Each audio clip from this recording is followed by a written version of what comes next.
In my own teaching practice, as part of my PhD, I've created a project called Imagine Aliens, which connects art, astrobiology, which is the study of life beyond Earth, and exoplanet research. Exoplanets are planets that orbit stars other than our own solar system.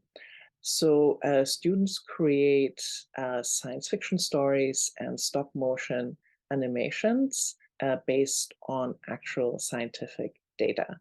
So they use sort of the science content to spark their imagination and create more interesting work. We focused, Imagine Aliens focuses more on the subject than on the subject matter, so more on the subject than on the discipline.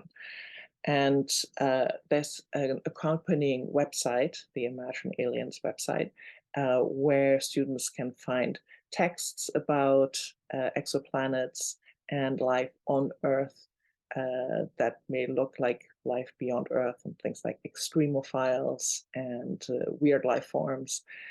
And there's also a collection of images, a curated collection of images and videos that is also there to spark the imagination. So these are images of landscapes, of planets and moons, and flora and fauna.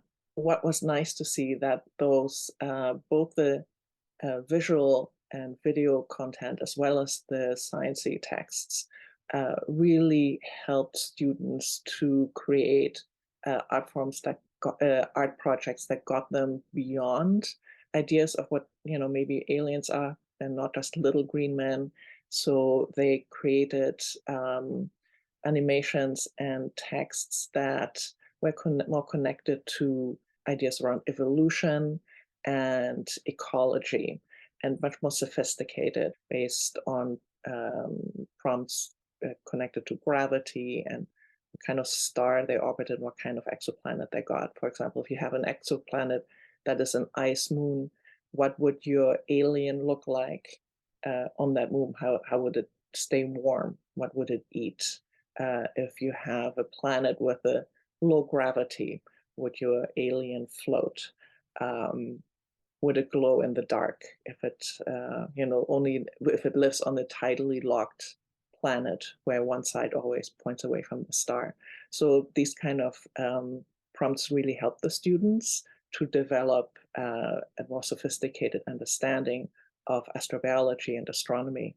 And so what was fun is that they enjoyed that discovery, and I got a lot of feedback on how much they enjoyed learning about exoplanets as something that they hadn't really heard of before, and how much they also enjoyed making the artworks. And I hope that in future, all education could be transdisciplinary, because it's a really great way for students to learn.